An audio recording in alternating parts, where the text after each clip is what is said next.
Shalom Bapak Ibu Saudara-saudara sekalian. Kita hari ini berada di dalam rencana Tuhan dan disertai oleh Tuhan. Itu sungguh merupakan suatu anugerah yang luar biasa. Apalagi ketika kita merelakan hati kita untuk sama-sama bertekun dan belajar mengenai firman Tuhan di setiap Bible Study yang diadakan oleh CK7. Saya yakin dan percaya kita semakin didewasakan di dalam Tuhan. Hari ini kita akan sama-sama masuk di dalam pembahasan Hosea 10. Tapi sebelum itu, mari saya ajak kita semua untuk kita menyiapkan hati dan pikiran kita untuk masuk dalam hadirat Tuhan. Terima kasih. Irabaya syekera tataralaya. Kau baik Tuhan. Oramaya syekera taralamaya rataralaya. Sebab Kau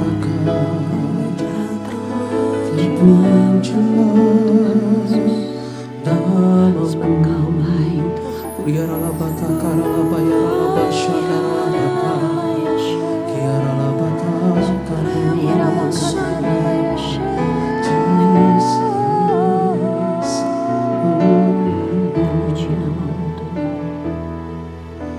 di hadapan hadirat-Mu ya Bapa, ku datang dengan penuh kerinduan. Di hadapan hadirat-Mu ya Bapa, segala keangkuhanku hilang, ku sembah Kau ya Bapa, ku sembah Kau ya Tuhan, ku tinggikan nama-Mu Yesus dalam hidupku selalu.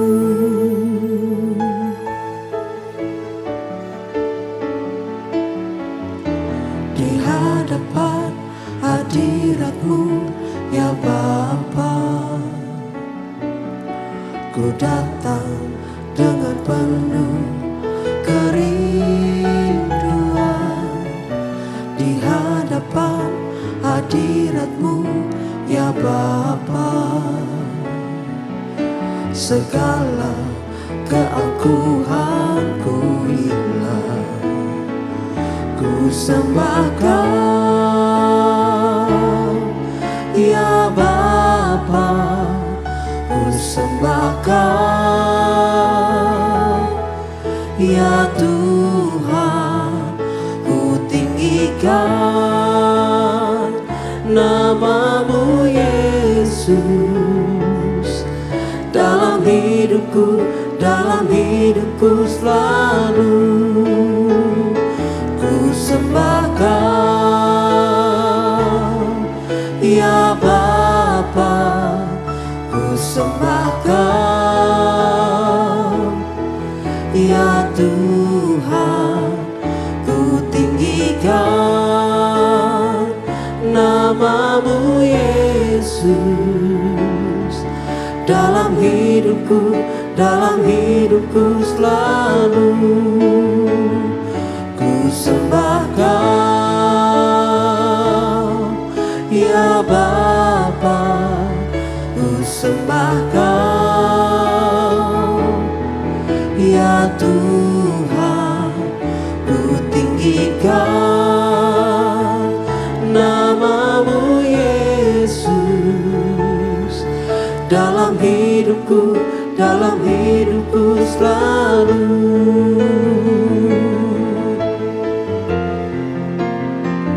Ku sembah Kau ya Bapa, ku sembah Kau ya Tuhan, ku tinggikan nama-Mu Yesus dalam hidupku dalam hidupku selalu, dalam hidupku selalu, dalam hidupku selalu. Ku sembah Kau Tuhan seumur hidupku, Tuhan. Ya labaka karala basyura kinarana bu kuryara la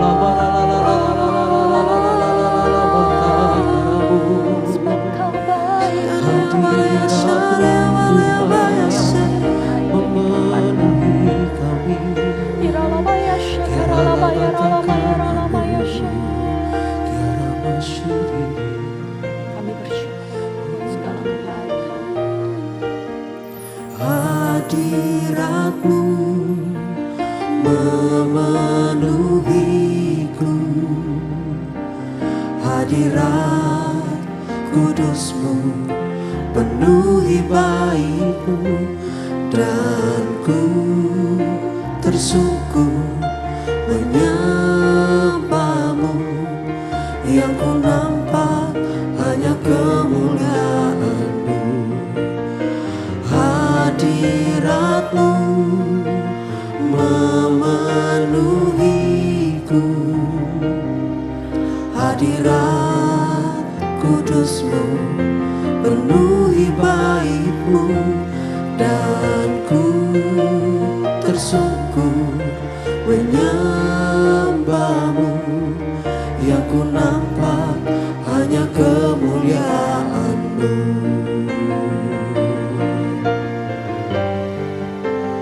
Hadirat-Mu memenuhiku,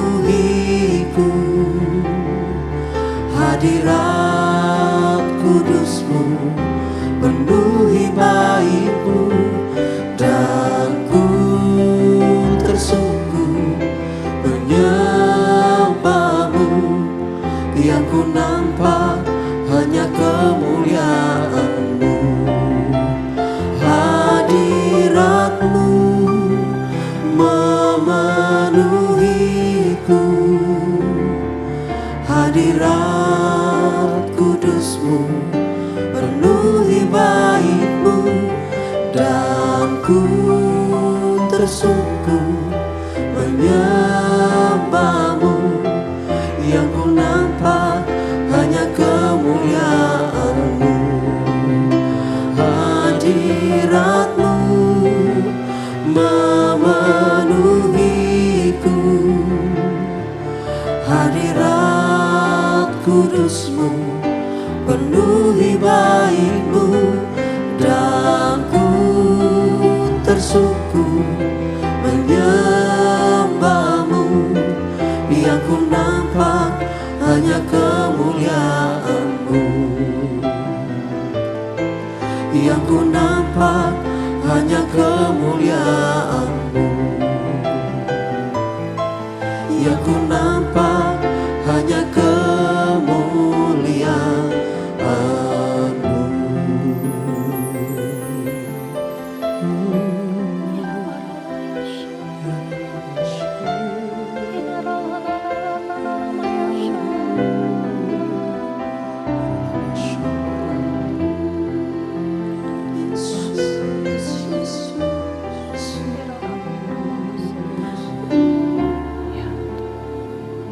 Hari lepas hari Tuhan kami rasakan kami nggak bisa beralih dari hadirat-Mu. Kami perlu Engkau melebihi dari segala sesuatu yang ada di dalam hidup kami, bahkan yang ada di dalam dunia ini. Tuhan, kami percaya ya Tuhan, melalui segala apapun yang kami lakukan, segala apapun yang kami pelajari, ini membawa makna yang dalam Tuhan dalam hidup kami di dalam Engkau. Ketika kami mengenali Engkau dengan benar ya Tuhan, ketika kami memiliki pengetahuan yang benar akan Engkau, maka hati kami dikuatkan, maka jiwa kami dipulihkan, maka kami bisa Kau dapati sebagai orang-orang yang berkenan karena kami melakukan apa yang menjadi firman Tuhan. Dan izinkan ya Tuhan hari ini kami sama-sama diberkati diberkati melalui firman Tuhan yang akan disampaikan dalam Bible Study ini, supaya membuat kami semakin mengerti bagaimana kami harus berjalan di dalam Tuhan, apa-apa saja yang harus kami hindari, dan bagaimana kami didapati sempurna di hadapan-Mu. Kami serahkan ya Tuhan hari ini di dalam tangan-Mu, hanya di dalam nama Tuhan Yesus. Haleluya, amin. Shalom saudara-saudara, kita masuk di dalam Hosea 10, sudah begitu banyak yang kita lewati hari-hari ini, saudara-saudara, dari perjanjian lama sampai hari ini kita di Hosea 10. Ketika kita belajar tentang firman Tuhan, kita tahu pasti kita memiliki banyak pengetahuan. Dan ini akan mengarahkan kehidupan kita, mendirect kita kepada segala sesuatu. Apa sih sebenarnya yang Tuhan mau di dalam hidup ini? Dan kita bisa mengajar kepada orang lain melalui tindakan kita, melalui perbuatan kita. Ketika kita membiasakan diri kita untuk berdoa, kita akan pandai di dalam mendoakan orang lain. Ketika kita membiasakan diri untuk selalu masuk di dalam pujian dan penyembahan, maka kita sendiri akan merasakan dampaknya. Ada damai sejahtera, ada sukacita yang mengalir. Demikian juga ketika kita mendalami setiap firman-firman Tuhan, sehingga nggak hanya sambil lalu saudara-saudara. Kita baca tapi kita juga merenungkannya, lalu kemudian kita memaknainya ayat demi ayat. Dan ini pasti akan membuat kehidupan kita semakin berbuah di dalam Tuhan.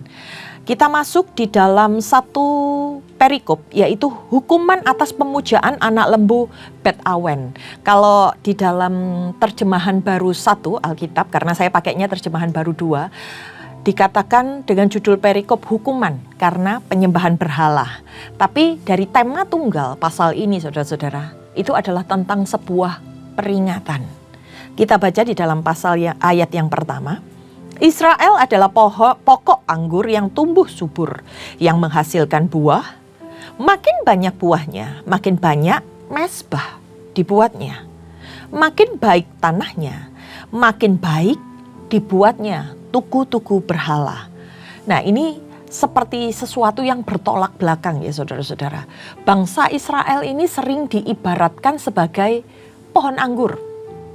Pohon anggur ini kadang-kadang bisa bertumbuh dengan baik, tapi kadang-kadang juga hasilnya bisa mengecewakan, panennya nggak berhasil. Dan di sini Tuhan sedang menyampaikan sebuah kekecewaan, sebuah teguran, sindiran. Dikatakan semakin banyak Tuhan melakukan sesuatu untuk mereka, untuk bangsa Israel ini, semakin banyak kasih karunia yang dicurahkan oleh Tuhan kepada bangsa Israel, mereka semakin menyalahgunakannya. Kalau di dalam kitab Yesaya juga pernah disampaikan tentang bagaimana kekecewaan Tuhan terhadap bangsa Israel, yang juga sama digambarkan sebagai pohon anggur. Di dalam Yesaya 5 ayat yang ke-7 itu disebutkan, sebab kebun anggur Tuhan semesta alam ialah kaum Israel. Mereka ini memang sengaja dikhususkan Tuhan dan dipilih Tuhan. Dan orang Yehuda ialah tanaman-tanaman kegemarannya. Tuhan memiliki suku-suku yang favorit, orang-orang yang favorit. Dinantinya keadilan, tetapi hanya ada kelaliman. Tuhan ingin mendapatkan sesuatu yang baik, tetapi ternyata yang mereka hasilkan adalah sesuatu yang tidak baik. Dinantinya kebenaran, tetapi mereka hanya membuat keonaran. Nah, dikatakan di dalam firman Tuhan Hosea ini saudara-saudara, makin banyak buahnya, makin banyak mezbah dibuatnya.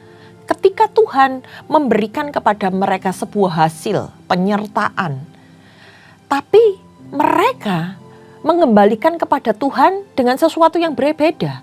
Mereka malah mendirikan bangunan-bangunan mezbah. Mereka malah menyembah berhala. Dan tentunya ini sangat menyakiti hati Tuhan. Semakin diberkati oleh Tuhan, tanahnya dibuat subur, mereka makin mendirikan tugu-tugu berhala yang mereka gunakan untuk sesuatu yang menyakiti Tuhan. Ini merupakan sebuah sindiran yang dilakukan oleh Tuhan melalui Hosea kepada orang-orang Israel. Ayat yang kedua dikatakan, hati mereka licik. Sekarang mereka harus menanggung akibatnya. Mezbah-mezbah mereka akan dihancurkannya. Tugu-tugu berhala mereka akan diruntuhkannya. Ini adalah amarah Tuhan yang dinyatakan karena Tuhan melihat kejahatan dari bangsa Israel itu berasal dari hatinya yang licik. Mereka diberkati oleh Tuhan, mereka dijaga oleh Tuhan. Tapi mereka malah menyembah ilah-ilah lain. Mereka malah membangun mezbah-mezbah dan mendirikan tugu-tugu untuk beribadah kepada ilah lain. Nah, saudara-saudara, ketika Tuhan memberikan yang terbaik, tetapi ditikung, mereka malah menyembah Baal mereka. Mereka memuja Baal seolah-olah karena mereka bisa melihat Baal yang mereka dirikan ini. Mesbah, tugu-tugu, dan ini memberikan kepastian seperti sebuah proteksi yang nyata di dalam kehidupan bangsa Israel. Dan ini diartikan oleh Tuhan bagaimana hati mereka condong dan percaya kepada Allah buatan tangan mereka. Bukan kepada Allah yang memberikan jaminan hidup untuk orang-orang yang dikasihinya. Dan ini membuat Allah kecewa sehingga dikatakan oleh Allah, hati mereka licik. Ayat yang ketiga, saudara-saudara, sungguh mereka semua akan berkata, kita tidak mempunyai raja lagi, sebab kita tidak takut kepada Tuhan. Apa yang dapat dilakukan raja bagi kita? Banyak dosa yang dilakukan oleh bangsa Israel. Mereka meremehkan kuasa Tuhan. Mereka angkuh karena mereka merasa bahwa mereka mampu melakukan segala sesuatu sendiri. Tapi di satu sisi, saudara-saudara, mereka sendiri yang minta kepada Tuhan seorang raja, seorang pemimpin. Tapi ketika Tuhan memberikan kepada mereka seorang raja, mereka tidak menganggap raja itu sebagai seorang pemimpin yang berarti dalam kehidupan mereka. Bahkan mereka memandang remeh pemimpin yang sudah Tuhan anugerahkan. Sehingga apa, saudara-saudara? Ini membuat Tuhan kecewa. Sedangkan penyembahan-penyembahan berhala yang mereka ciptakan, apa itu? Anak lembu emas. Itu adalah sesuatu yang terlihat. Itu seolah-olah dipuja sebagai sesuatu yang penting dalam hidup mereka. Ketika dimusnahkan anak lembu emas itu, mereka merasa kehilangan. Nah, ini adalah hal-hal, saudara-saudara, yang perlu kita lihat melalui dosa-dosa dari bangsa Israel. Lalu dikatakan, mereka membual, bersumpah palsu dalam mengikat perjanjian. Hukum tumbuh liar seperti tanaman beracun. Kalau di dalam kitab terjemahan baru pertama dikatakan gambaran pohon upas. Di alur-alur ladang. Dikatakan di ayat yang keempat ini, saudara-saudara, gambaran pohon upas ini adalah sebagai ungkapan, makna kiasan atau metafora yang diartikan itu sebagai sebuah kejelasan tentang Allah itu adil, Allah itu benar, dan keadilan Allah ini sangat sempurna, jelas, dan dapat terukur, saudara-saudara. Tapi yang dilakukan oleh bangsa Israel itu justru sebaliknya.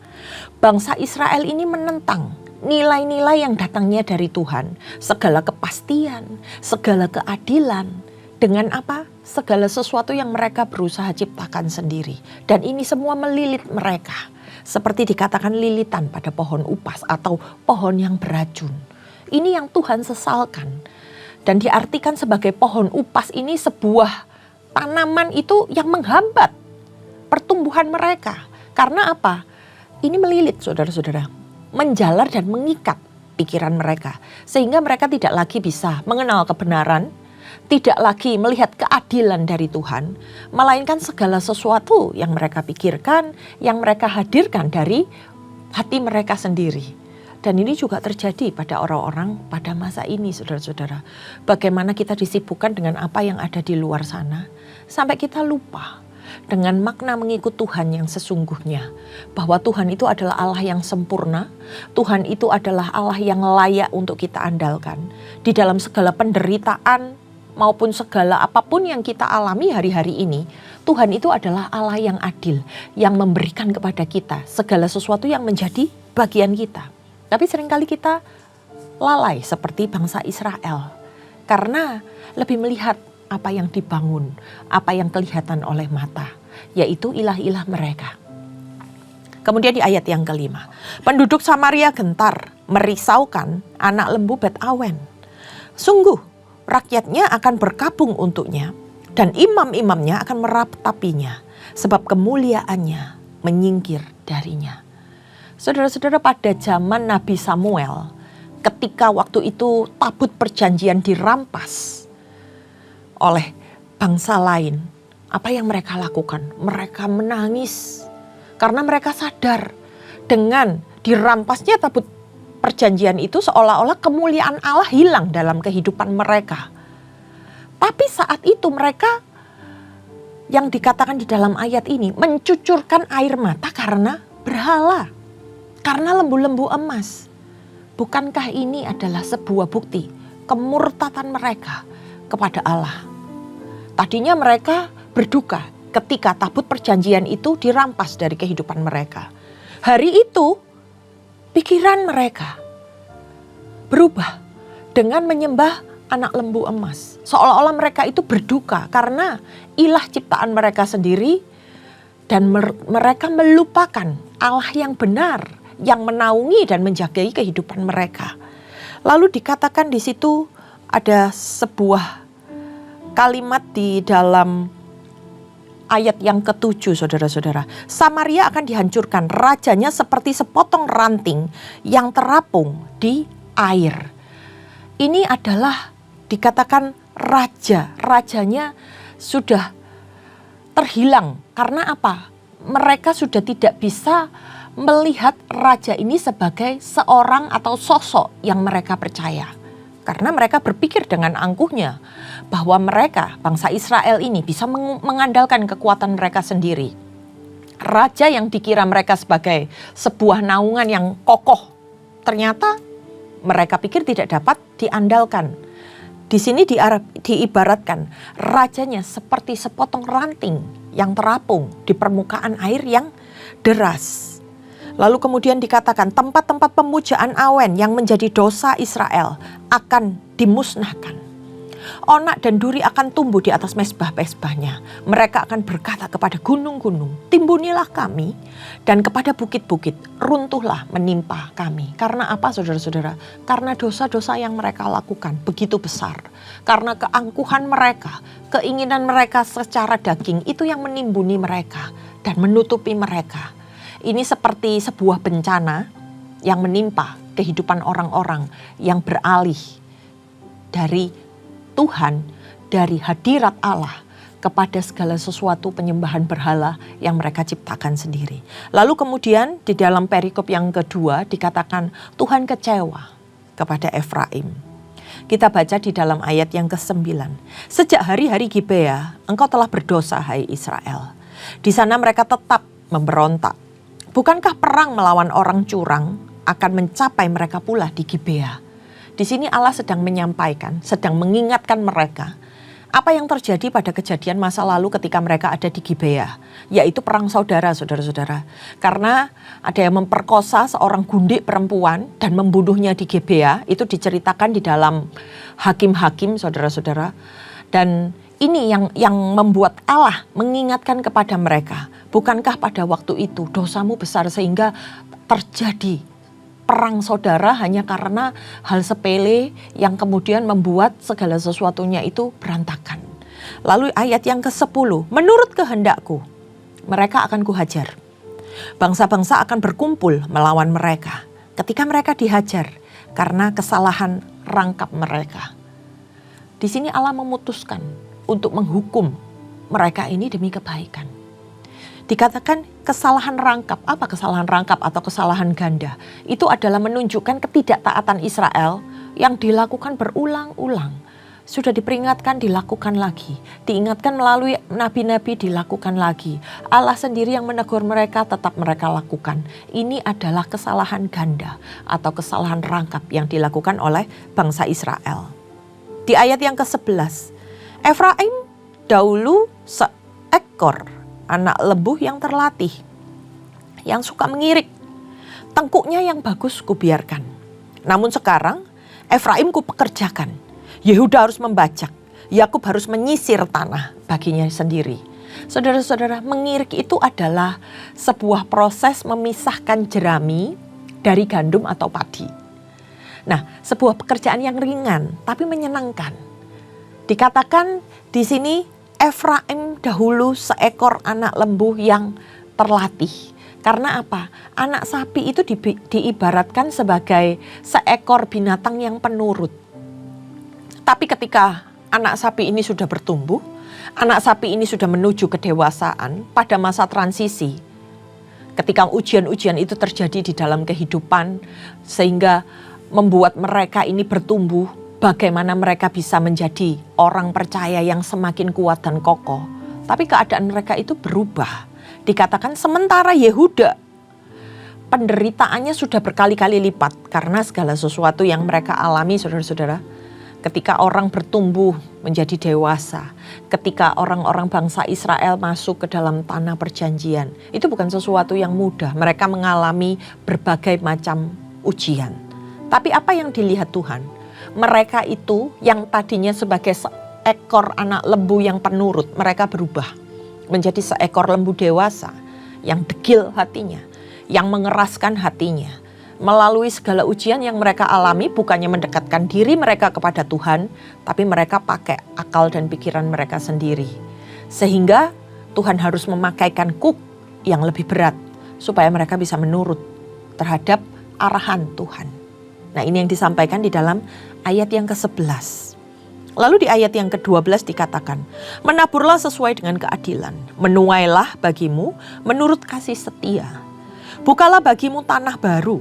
Sudah waktunya untuk mencari Tuhan sampai Ia datang dan menghujanimu dengan keadilan. Di ayat yang ke-12 ini baru Tuhan memberikan sebuah nasihat yang diungkapkan untuk menyadarkan bangsa Israel ini. Sejauh apa mereka sudah meninggalkan Tuhan. Sehingga Tuhan yang tadinya mengasihi mereka harus mendidik mereka secara keras. Dikatakan sudah waktunya untuk mereka kembali mencari Tuhan. Karena selama ini mereka melanglang buana kemana-mana. Mereka bahkan memberikan hatinya kepada allah-allah lain.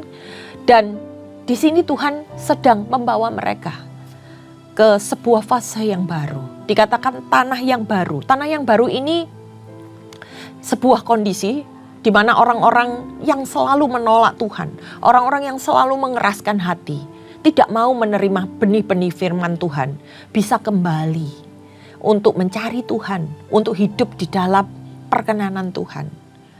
Karena apa yang dunia perlihatkan, apa yang nyaman buat mereka lakukan, itu semua yang membuat hati mereka condong ke sana, sehingga mereka mengeraskan hati dan sikap mereka, kemudian menjauh dari Tuhan.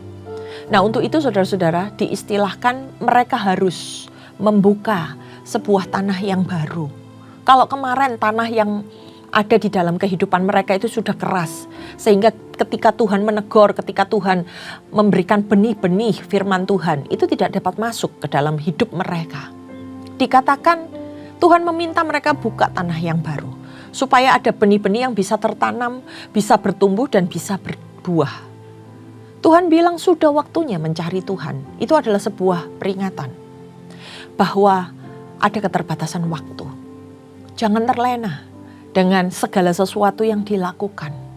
Bagaimana ketika Tuhan memperingatkan mereka di titik ini, mereka bisa kembali mencari Tuhan di dalam kehidupan mereka. Di ayat yang ke-13, kamu telah membajak kefasikan, menuai kecurangan, memakan buah kebohongan, karena engkau mengandalkan jalanmu sendiri. Banyaknya pejuangmu. Ini adalah sebuah sindiran atas kebebalan dan keangkuhan bangsa Israel. Mereka tahu kalau mereka itu sudah melakukan dosa. Mereka tahu kalau hati mereka itu sudah menjauh dari Tuhan. Dikatakan mereka melakukan kefasikan, hal yang dibenci oleh Tuhan. Bahkan kebohongan, mereka membohongi Tuhan. Nah, dosa-dosa yang dilakukan oleh mereka ini ibaratnya mereka sedang memakan buah dari kebohongan mereka. Buah seringkali diibaratkan sebagai gambaran bagaimana putusnya hubungan antara Allah dengan manusia pada saat Adam dan Hawa makan buah kehidupan, sehingga dia harus pergi dari Taman Firdaus, Taman Eden. Bagaimana dalam keangkuhan mereka dalam hidup ini yang hanya mengandalkan kekuatan manusia. Mungkin mereka merasa mereka memiliki hal-hal hebat yang bisa mereka lakukan. Tapi di sini Tuhan menyindir mereka. Kamu sudah jauh melangkah. Kamu sudah begitu menyakiti hati Tuhan. Lalu di ayat yang ke-14. Maka kegaduhan perang akan timbul melawan bangsamu. Ini yang dinyatakan. Dan segala kubumu akan dihancurkan seperti Salman menghancurkan Bet Arbel pada hari pertempuran ketika ibu-ibu beserta anak-anak diremukan. Saudara-saudara, Salman menghancurkan Bet Arbel ini adalah seseorang yang sangat mengerikan pada masa itu. Itu adalah hal buruk yang pernah mereka alami. Bagaimana kekejaman Salman ini sampai menghancurkan ibu dan anak. Karena pada masa perang biasanya ibu dan anak ini dilindungi. Tapi ketika Salman yang menghancurkan Bet Arbel ini, mereka bahkan menghancurkan ibu dan anak. Ini adalah sebuah ungkapan, kata yang menyeramkan. Dan Tuhan mengingatkan tentang efek dari perang. Tentang efek dari hukuman Tuhan. Lalu di ayat yang ke-15, demikianlah akan dilakukan kepadamu hai Betel. Oleh karena kedahsyatan kejahatanmu, pada waktu fajar, Raja Israel akan dilenyapkan.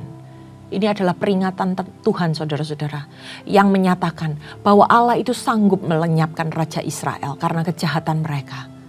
Dan Tuhan memperhitungkan semua perbuatan umatnya.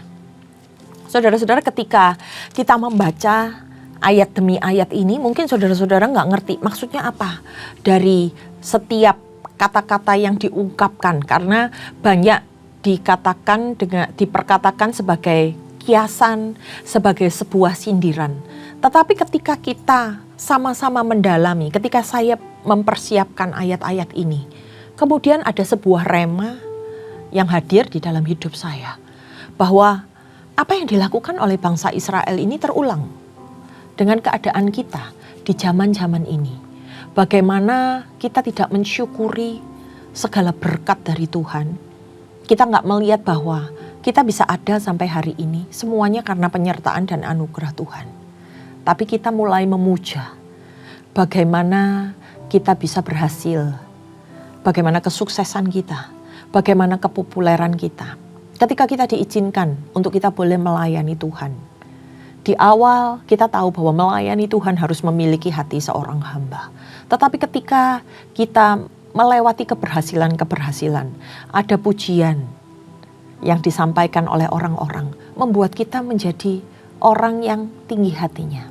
Lalu mulai merasa angkuh, aku bisa melakukan segala sesuatunya. Dan lupa bahwa semua yang kita lakukan itu adalah asalnya dari Tuhan. Kita ini dikatakan seperti sebuah pohon anggurnya Tuhan. Bagaimana kita bisa bertumbuh dengan baik ketika kita bisa menghasilkan buah-buah yang buahnya dapat dinikmati oleh Tuhan. Kasih karunia Tuhan dalam hidup kita jangan pernah disalahgunakan. Kalau kita boleh ada, kalau kita boleh diberkati, kalau kita boleh melayani Tuhan, itu semua karena anugerah Tuhan. Jangan pernah lari dari bagaimana hati kita hanya berpaut kepada Tuhan. Jangan pernah lupa bahwa ketika kita melakukan sesuatu, ketika kita memuja apa yang ada di dalam dunia ini, ketika kita bangga terhadap pencapaian-pencapaian kita, seolah-olah sebuah celah yang kita buka untuk keangkuhan, untuk kesombongan, untuk pembenaran diri.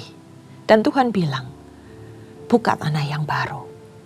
Supaya hatimu bisa ditanami dengan benih-benih yang akan bertumbuh dengan subur. Tuhan mengingatkan kepada setiap kita, saudara-saudara. Tuhan ada untuk menunggu.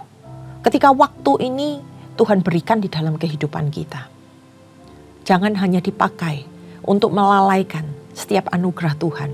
Untuk melepaskan ikatan-ikatan kita di dalam Tuhan. Tapi percayalah, ketika Anda bisa mendirect kehidupan Anda dengan benar, ketika Anda bisa berbalik ke jalan yang benar, maka Tuhan akan memulihkan keadaan kita. Dan segala penghakiman, segala penghukuman itu bisa kita hindari. Karena melalui apa yang Tuhan sampaikan, apa yang Tuhan tegur, apa yang Tuhan nyatakan, melalui apapun firman Tuhan, Bible study hari ini, kalau kita responi dengan baik, kita mau diubahkan, maka Tuhan akan kembali memulihkan hati kita dan keadaan kita. Bukan apa yang di luar sana, bukan apa yang kita hasilkan yang bisa membuat Tuhan itu terkagum. Tapi bagaimana Tuhan melihat ketaatan kita, Tuhan melihat kesetiaan kita, dan Tuhan melihat perubahan kita. Itu yang Tuhan harapkan dalam kehidupan kita. Mari kita satukan hati dan kita berdoa. Bapa, kami tahu keterbatasan kami Tuhan. Ampuni kami atas segala dosa-dosa kami, kelalaian kami. Dan ketika Tuhan mengingatkan kami hari ini, izinkan kami boleh dijamah, disentuh Tuhan, dan diubahkan.